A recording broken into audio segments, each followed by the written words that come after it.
Halo semuanya, selamat datang di ruang kelas.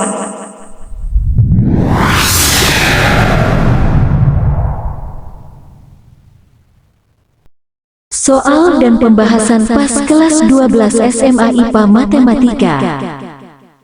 1. Nilai dari adalah A8B7C6D5 E2.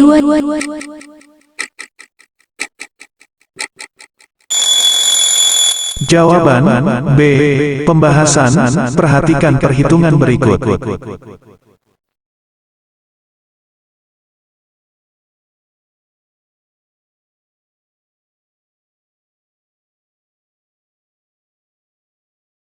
Sama dengan 41 plus 31 cos 0 sama dengan 4 plus 31 sama dengan 4 plus 3 sama dengan 7. Dengan demikian, jawaban yang kita peroleh adalah 7. Jadi, jawaban yang tepat adalah B.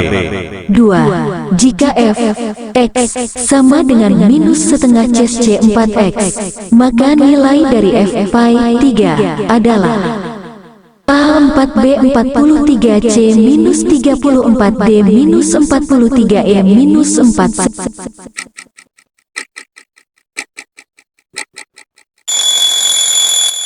Jawaban D. Pembahasan. Perlu diingat bahwa turunan dari C(x) adalah aks kotak. Oleh karena itu, kita peroleh turunan dari f x sama dengan minus setengah c 4x adalah sebagai berikut.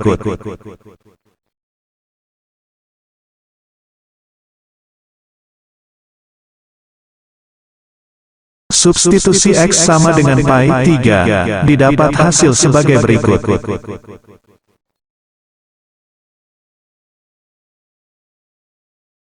Jadi, jawaban yang tepat adalah D. 3. Diberikan data umur peserta seminar self-development sebagai berikut.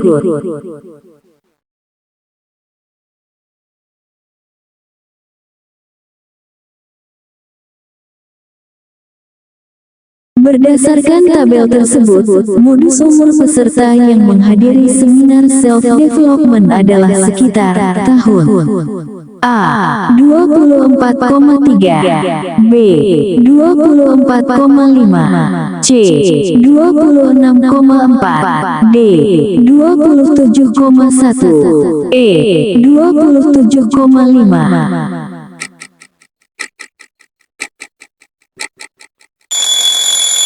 Kunci jawaban E. Pembahasan. Ingat kembali rumus modus data kelompok berikut ini.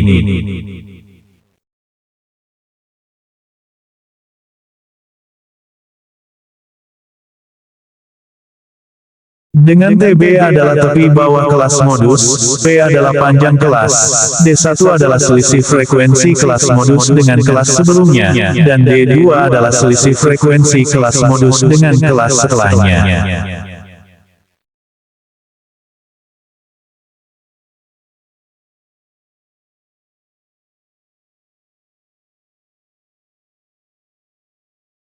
Jadi, jawaban yang tepat adalah E. Fisika 1. Untuk mengirimkan daya listrik ke suatu tempat yang jauh biasanya digunakan tegangan tinggi. Hal ini bertujuan untuk memperkecil daya yang hilang. Daya listrik 120 MW ingin dikirim ke suatu kota yang berjarak 100 km dengan kabel yang hambatannya 0,75 ohm tiap kilometer pada tegangan 100 kV. Daya listrik yang hilang dalam pentransmisian tersebut adalah A1 MW, B 1,6 MW, C 3,2 MW, D 6,4 MW, E 9 MW.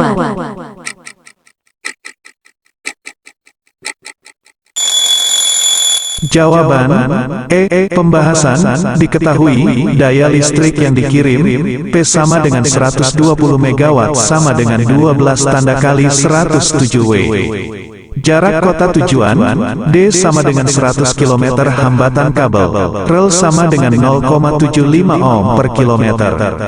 Tegangan listrik V sama dengan 100 kV sama dengan 1 tanda kali 105 V arus listrik pengiriman.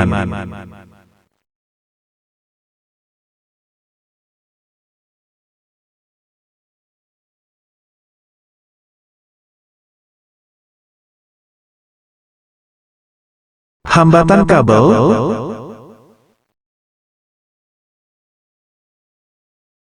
Daya listrik yang terdisipasi. PD sama dengan I2R. PD sama dengan 12 tanda kali 102, 275. PD sama dengan 9 tanda kali 106 W.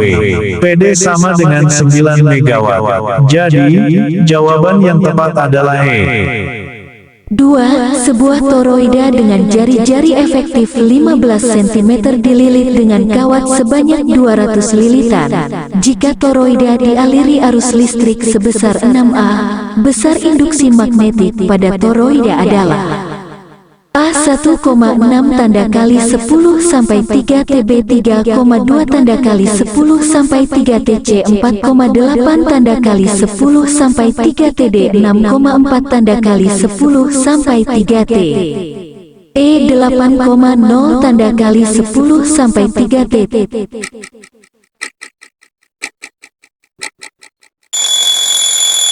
Jawaban A. Pembahasan. Diketahui, jari-jari efektif toroida A sama dengan 15 cm sama dengan 0,15 meter. Jumlah lilitan N sama dengan 200. Arus yang mengalir pada toroid I sama dengan 6A. Jumlah lilitan pada toroid dapat diketahui dengan menggunakan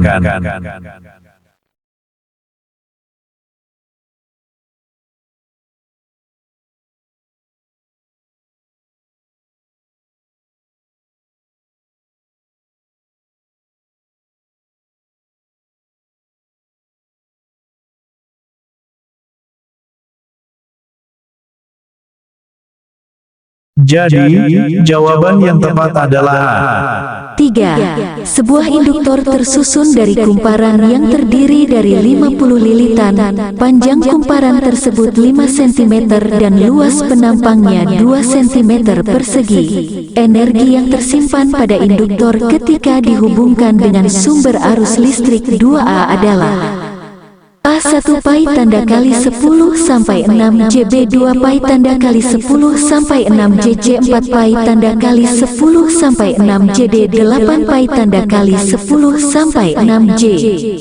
E 16 pi tanda kali 10 sampai 6 J.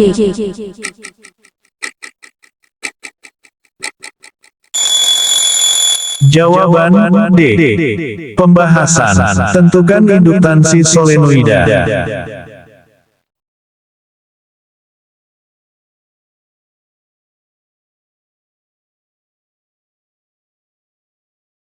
Kemudian tentukan energi yang tersimpan.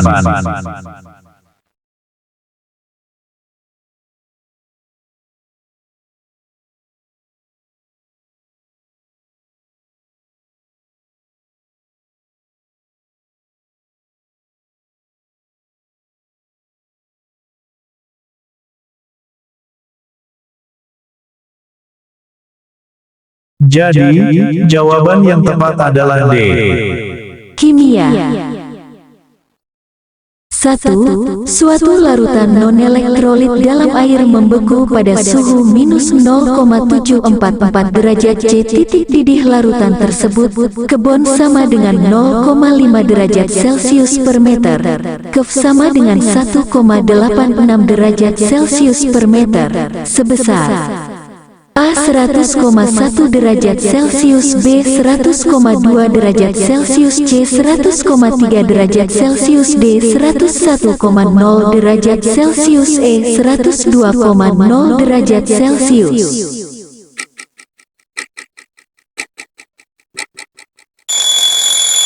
Jawaban B. Pembahasan. Zat terlarut merupakan zat non-elektrolit sehingga faktor Van Hoff bernilai 1 yang tidak memengaruhi perhitungan.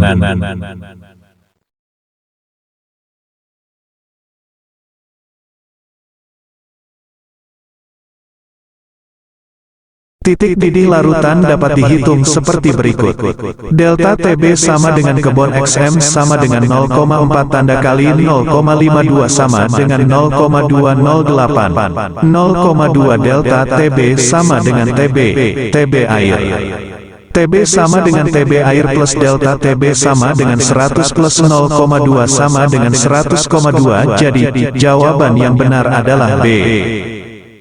2. Untuk memeroleh logam krom murni dapat dilakukan menggunakan prinsip elektrolisis. Dari sebuah percobaan sel elektrolisis diperoleh data sebagai berikut. Logam krom yang diperoleh sebanyak 26 gram. Larutan elektrolit yang digunakan adalah larutan CrCl3. Arus listrik yang digunakan sebesar 3A. Archer sama dengan 52. 1F sama dengan 96.500 C per mole. Berdasarkan data percobaan di atas, waktu yang diperlukan untuk reaksi tersebut adalah A 67,0 jam, B 33,5 jam, C 26,8 jam, D 13,4 jam, E 6,7 jam.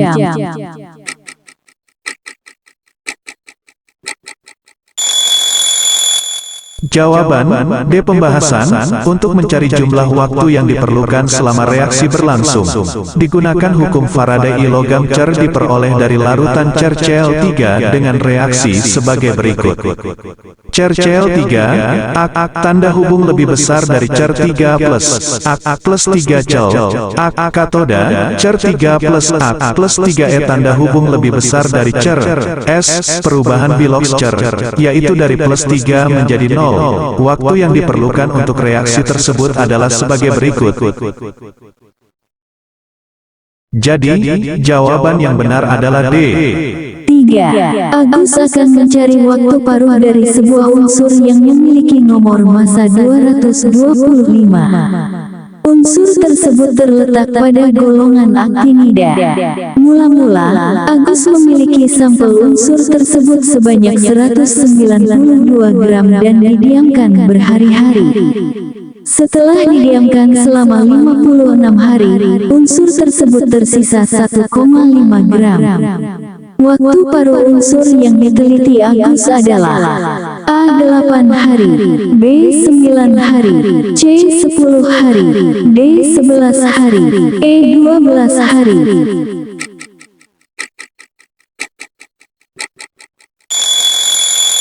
Jawaban A. Pembahasan. Perhitungan yang melibatkan waktu paruh dapat diselesaikan dengan persamaan berikut.